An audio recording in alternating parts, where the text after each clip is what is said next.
Cholesterol এক ধরনের চর্বি। এটি দেখতে মোমের মতো। আমরা যখন চর্বি জাতীয় খাবার খাই তখন আমাদের যকৃতে কোলেস্টেরল জমা হয়। এই চর্বিগুলো রক্ত সঞ্চালনের মাধ্যমে আমাদের শরীরের বিভিন্ন অংশে ছড়িয়ে পড়ে।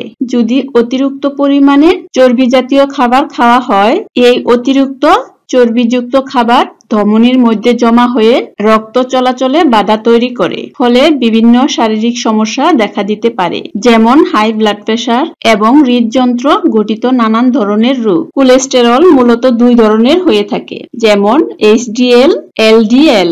একটি হাই ডেনসিটি লাইপোপ্রোটিন, আরেকটি লো ডেনসিটি লাইপোপ্রোটিন। এলডিএল ধমনীর গায়ে ক্ষতিকর প্লাক তৈরি করতে সাহায্য করে, তাই একে খারাপ কোলেস্টেরল বলে। আর এইচডিএল এটি ধমনী দিয়ে প্রবেশ করার সময় এলডিএল কোলেস্টেরলটিকে সরিয়ে দিতে সাহায্য করে, ফলে হৃদরোগের ঝুঁকি অনেকটা কমে যায়। এর জন্য একে ভালো কোলেস্টেরল বলা হয়। রক্তে এর স্বাভাবিক মাত্রা 100 মিলিগ্রাম পার ডেসিলিটার হওয়া প্রয়োজন। এর স্বাভাবিক মাত্রা 40 to 60 মিলিগ্রাম পার ডেসিলিটার থাকা প্রয়োজন।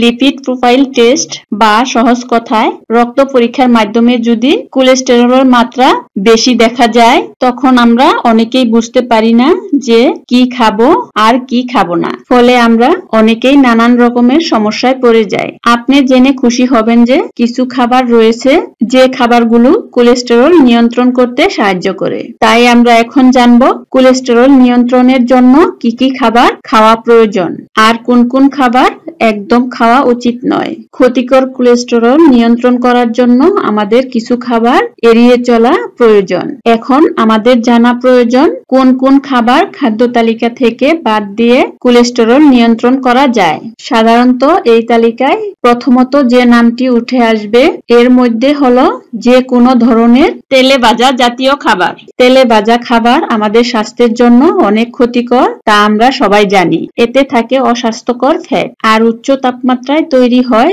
এই খাবার, ফলে ফ্যাটি অ্যাসিডের প্রকৃতি বদলে যায়। এছাড়াও এর মধ্যে তৈরি হয় ট্রান্স ফ্যাট, যা আমাদের ধমনীর জন্য মোটেও ভালো নয়। তাই জাঙ্ক ফুড, ফাস্ট ফুড বা তেলে ভাজা জাতীয় খাবার থেকে দূরে থাকতে হবে। এরপর আসা যাক সফট ড্রিঙ্কস বা কোল্ড ড্রিঙ্কস এর মধ্যে।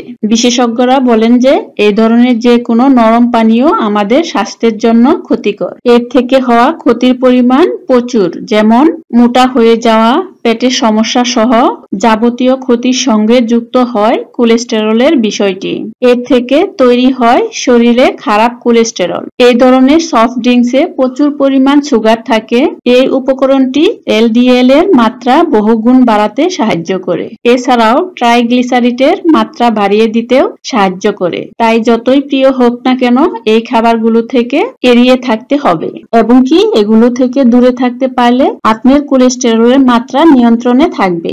লাল মাংস। কোলেস্টেরল নিয়ন্ত্রণ করতে হলে আপনার খাদ্য তালিকা থেকে লাল মাংস বাদ দিতে হবে, তা না হলে হৃদরোগের জন্য এটি মারাত্মক ক্ষতি হতে পারে। মাংস খাওয়ার স্বাদ গ্রহণের জন্য আপনি অল্প পরিমাণ মুরগির মাংস খেতে পারেন। এর পাশাপাশি ওমেগা 3 ফ্যাটি অ্যাসিড যুক্ত বিভিন্ন ধরনের সামুদ্রিক মাছ সেবন করতে পারেন। পাউরুটি। আমাদের মধ্যে অনেকেই পাউরুটি খেতে পছন্দ করেন, কিন্তু আপনি কি জানেন সাদা পাউরুটি কোলেস্টেরল বৃদ্ধির জন্য দায়ী। এর মধ্যে থাকা সুগার শরীরের ভিতরে প্রবেশ করে প্রদাহ সৃষ্টি করতে পারে, এবং কি পরোক্ষভাবে তা খারাপ কোলেস্টেরলের মাত্রা বাড়ায়। তাই কোলেস্টেরল নিয়ন্ত্রণ করতে হলে আপনার খাদ্য তালিকা থেকে পাউরুটি অবশ্যই বাদ দিতে হবে। প্যাকেট জাতীয় খাবার। ক্ষতিকর খাদ্য তালিকায় রয়েছে প্যাকেট জাতীয় খাবার। এই প্যাকেট জাতীয় খাবারে ট্রান্স ফ্যাট এবং প্রচুর পরিমাণে নুন থাকে, যা আমাদের শরীরের জন্য অনেক ক্ষতিকর। কোলেস্টেরল নিয়ন্ত্রণ করতে চাইলে অবশ্যই এই প্যাকেট জাতীয় খাবার বাদ দিতে হবে। এছাড়াও বোতল বন্দি ফলের রস খাওয়া উচিত নয়। এতে প্রচুর পরিমাণ সুগার থাকে এবং বিভিন্ন রাসায়নিক উপাদান মিশানো থাকে। তাই ফলের রস খেতে চাইলে অবশ্যই বাড়িতে তৈরি করে খেতে পারেন। আর সবচেয়ে ভালো হয় গোটা ফল যদি খেতে পারেন। গোটা ফল বা তাজা ফল যদি খেতে পারেন তাহলে পুষ্টিগুণ অনেক গুণ বেশি পাবেন। যদি কোলেস্টেরলের মাত্রা বেশি থাকে তাহলে ডিমের কুসুম না খাওয়াই ভালো। এছাড়াও আরো কিছু খাবার রয়েছে, যেমন কেক, আইসক্রিম, পাস্তা, মাখন, ঘি, মিষ্টি ইত্যাদি ধরনের খাবার বাদ দেওয়া দরকার। এখন আমরা জানবো রক্তে খারাপ কোলেস্টেরল নিয়ন্ত্রণ করতে যে যে খাবার খেতে হবে। আপনার খাদ্য তালিকায় এমন এমন কিছু রাখা প্রয়োজন যা আপনার খারাপ কোলেস্টেরলকে নিয়ন্ত্রণ করতে সাহায্য করবে, যেমন অ্যান্টিঅক্সিডেন্ট যুক্ত ফল এবং সবজি। সব ধরনের সবজি এবং ফল আপনার কোলেস্টেরলের মাত্রা কমাতে সাহায্য করে, তবে যে ধরনের সবজিতে ভিটামিন সি রয়েছে সেগুলোই খাওয়ার চেষ্টা করবেন। ভিটামিন সি রয়েছে সবচেয়ে বেশি যে ধরনের খাবারে সেগুলো হলো লেবু, আমলকি, এছাড়াও পেয়ারা, আম, কাঁচামরিচ এগুলোর মধ্যে প্রচুর পরিমাণ ভিটামিন সি পাওয়া যায়। আপনার যদি কোলেস্টেরল মাত্রা বেড়ে যায় এবং হৃদরোগে আক্রান্ত হন তাহলে আপনার খাদ্য তালিকায় অবশ্যই এই খাবারগুলো রাখতে হবে।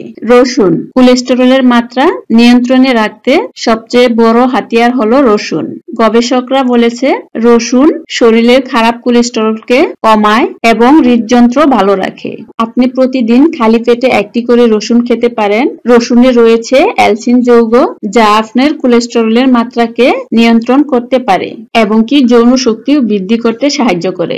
অনেকেই কাঁচা রসুন চিবিয়ে খেতে পারেন না, তারা থেতু করে পানির মধ্যে গুলিয়ে খেতে পারেন বা তরকারিতে ব্যবহার করেও সেবন করতে পারেন। নিয়মিত কাঁচা রসুন খেতে পারলে আপনার শরীরের কোলেস্টেরল নিয়ন্ত্রণে আনতে পারবেন। অলিভ অয়েল বা জলপাইয়ের তেল কোলেস্টেরলকে নিয়ন্ত্রণ করতে হলে তেল, জাল এ জাতীয় খাবার কম খাওয়া উচিত। এক্ষেত্রে অনেকেই বুঝেন না যে কোন ধরনের তেল খাওয়া উচিত আর কোন ধরনের তেল খাওয়া উচিত নয়। দেখুন, সত্যি কথা বলতে কোনো ধরনের তেলই আমাদের স্বাস্থ্যের জন্য ভালো নয়, তবে একেবারে তেল ছাড়া খাবার খাওয়া মুশকিল। তাই তেল যদি খেতেই হয় তবে অল্প পরিমাণ খাওয়া উচিত। এতে আপনি রান্নায় অল্প পরিমাণ অলিভ অয়েল তেল ব্যবহার করতে পারেন। এই তেলে যে যে পুষ্টিগুণগুলো আছে তা দেহের খারাপ কোলেস্টেরলকে কমায় এবং কি ভালো কোলেস্টেরলকে বাড়াতে সাহায্য করে। তাই আপনারা যদি ভালো কোলেস্টেরলকে বাড়াতে চান তাহলে অলিভ অয়েল তেল ব্যবহার করতে পারেন। ওমেগা 3 এবং ফ্যাটি অ্যাসিড জাতীয় খাবার কোলেস্টেরল নিয়ন্ত্রণ করতে